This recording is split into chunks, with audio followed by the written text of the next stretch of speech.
பொங்கலுக்கு முந்தின நாள் என்னுடைய வேலையெல்லாம் ஸ்டார்ட் ஆயிரும். கிச்சனாக இருந்தாலும் சரி, பூஜை ரூமாக இருந்தாலும் சரி, கம்ப்ளீட்டாக வேலையெல்லாம் முடிச்சுட்டு தான் தூங்க போகிறது. ஏன்னு பார்த்தீங்கன்னா, அடுத்த நாள் காலையில் ஒரு 4:00 பொங்கலோட ஆரம்பிச்சிருவோம். எங்கள் ஊர் சைடில் பார்த்தீங்கன்னா டைமிங்லாம் பார்க்குறது கிடையாது. 4:00 4:30 பொங்கலோட ஆரம்பித்து சூரியன் வரதுக்கு முன்னாலே பொங்கல்லாம் வச்சு முடிச்சிருவாங்க. அதனால் காலையில் எந்த வேலையுமே பண்ண முடியாது. எல்லாம் ரெடி பண்ணி வச்சுட்டு தான் தூங்க போகிறது.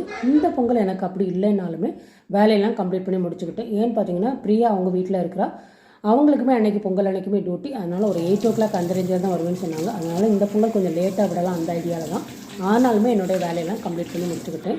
இந்த திருளை குத்தி வெட்டு குத்தி இதெல்லாம் பார்த்திங்கன்னா டெய்லியுமே நம்ம க்ளீன் பண்ணாலும் பொங்கல் அன்றைக்கி ஒரு சிறப்பு குளிப்பாட்டெலாம் நடக்கும். வேலை செய்யும்போது கொஞ்சம் கஷ்டமாக தான் இருந்தது. தனியாக வேலை செய்யும்போது கொஞ்சம் கஷ்டமாக இருந்தது. ஆனால் வேலையெல்லாம் முடிச்சுட்டு நம்ம பார்க்கும்போது அவ்வளோ ஹாப்பியாக இருந்தது.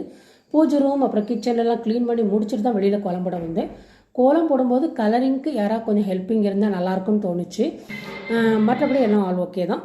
இந்த விலாகை இதோட கம்ப்ளீட் பண்ணிக்கிறேன். அடுத்தது பொங்கல் அன்னைக்கு நான் என்னெல்லாம் பண்ணுங்கிறத நெக்ஸ்ட் விலாகில் உங்களோட நான் ஷேர் பண்ணுறேன்.